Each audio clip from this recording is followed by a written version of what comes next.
Hey y'all, welcome back to another video. So I just wanted to take a little bit of time today to do a little sisterly chat with you guys. As you guys know, I have been going through a lot of life transitions over the past 5 or so years with life and with my career. Today I wanted to talk a little bit about my career. I wanted to talk about the topic of when you should get underpaid in a job.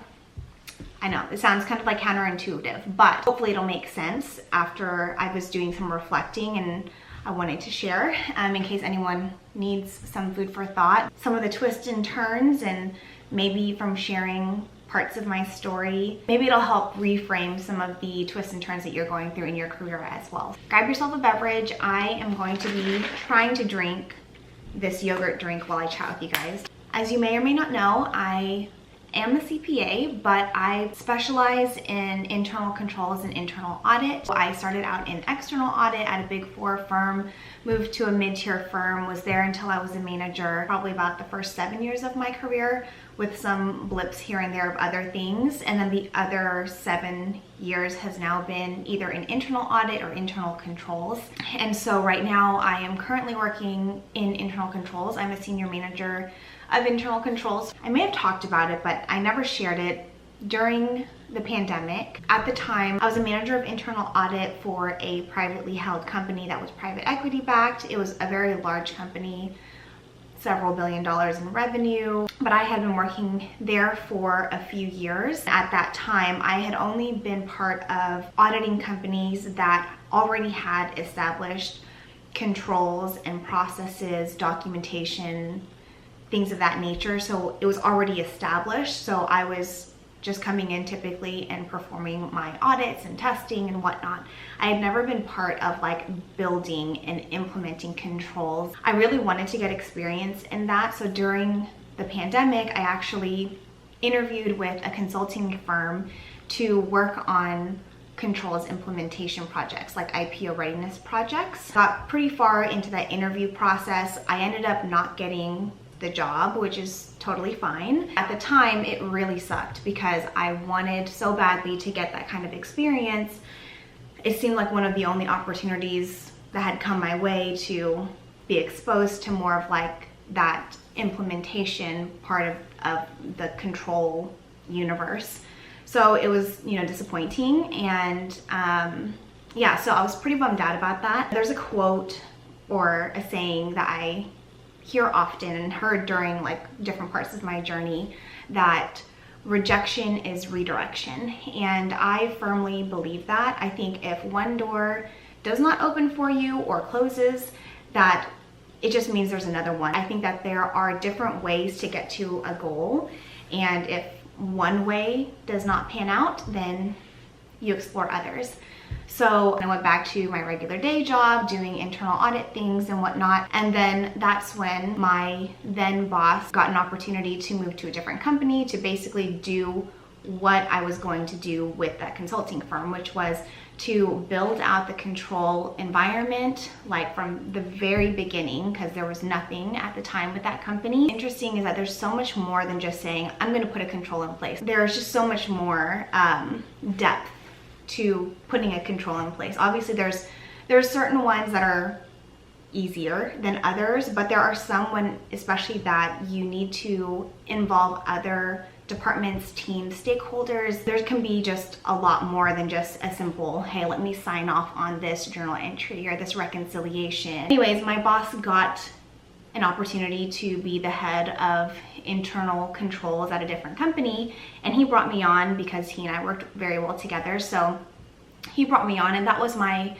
experience to actually be involved in SOX implementations, like to do the work that I wanted to do, except this time doing it with the company versus being in a consulting firm. It was just really funny how when that one door closed, the other one opened, and that kind of started my trajectory into, building controls out for this one company, this one entity, clearing 5 material weaknesses in partnership with a lot of other people and a lot of other stakeholders, obviously, but being a part of all of that. So doing that for one company, and it was super hard. Obviously, it was very challenging for everyone involved. But getting that experience, when I went into that job, I actually didn't get that big of like a salary increase. Even though the title, I was going from a manager to a senior manager, the company at the time was pre-revenue. The compensation was not a very big increase from like a base perspective. Similar bonus, although bonuses for me are not the biggest thing I look at, because you know, if you get a bonus percentage but it's times zero, it's zero, honey. The biggest part of that compensation was in equity, because it was, you know, kind of like a brand new company. That's the risk and the gamble that you throw into like startup companies or newly IPO or pre-IPO companies, betting on the fact that the equity will be worth something. My story is that the equity ended up not being worth nothing, henny. So lesson learned, but coming from that experience, although maybe monetarily I didn't get what I probably should have gotten, as well as others in the same situation, less money, even though there's more risk, I was willing to do that because of the equity and then also the experience I was going to be getting and the potential for like career growth. So I was there for a year. Stuff ended up happening, you know, and whatnot. And my boss went to another company that I later on followed him to as well. And there he was building out the internal audit function for a couple $2 billion company, 20 plus entities that rolled up into one company, each of them on their own different systems, each of them kind of like having their own processes and procedures that were not documented. Interesting, because it's wild that there are still systems out there that allow for really significant like segregation of duties issues. Like it's not configured to be in accordance with GAAP. Like it's wild that you need some help. So going from the prior company to this next company, I again I still got an increase, which was, you know, nice. So it was a lateral move in terms of title, but the plan was always for me to get promoted to director and to basically like run my part of the department, which was like all things SOX and internal controls, so both business process and ITGC. So that was like the overall plan. I was working on basically building the internal control team from the ground up and all of the things involved with that, which was policies and procedures, like how do we perform our job function, mapping out the processes, risks, controls, working in the ITGC space, acquisitions, stuff like that. It took a year for me to get the director promotion because of other factors, like my boss had to be promoted from his role of director to VP, and then after he got promoted, then I got promoted. And then during that time, I got another like, I think $15,000 increase or so. And I'm sharing these numbers because you can see like from when I first started, basically within like 3.5 years, I was able to increase my income by about 40 to 50,000. You guys obviously probably know my stories and stuff, but in my prior role, you know, I was involved in implementing controls on a very large scale for multiple entities on different systems. Even though it was super challenging, it was such good experience. Ultimately, you know, we were in an IPO readiness phase. That company then needed to make their financial statements look good, reduce costs and things like that. So that's why my whole department and others that were IPO readiness all got laid off. So that saved millions and millions of dollars. I do believe that our efforts were not in vain because ultimately it helped that company reach the goal that it needed to reach or is in the process of that. But I think the experience of going through that hardship and like it is super challenging when you are building something from the ground up versus stepping into something already established and maybe refining it or making slight tweaks and changes to it.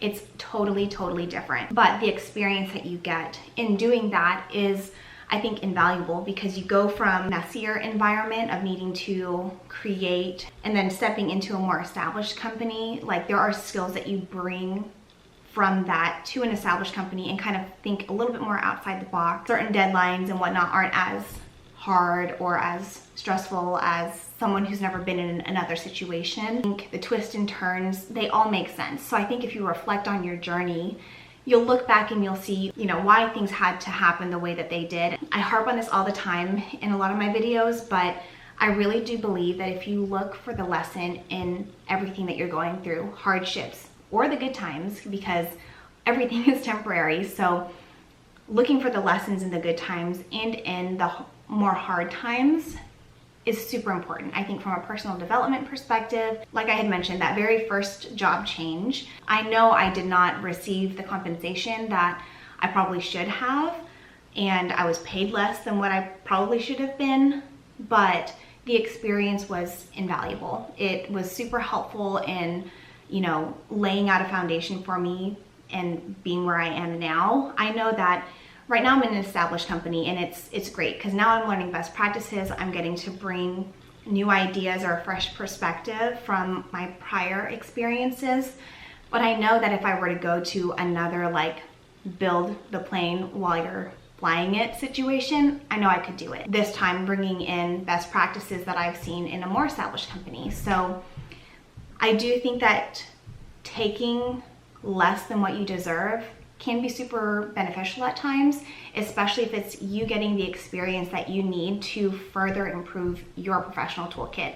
You need to think about it from that perspective, and what skills and what knowledge and tools can you be exposed to in a situation. But the important part, you need to know when being underpaid has run its course.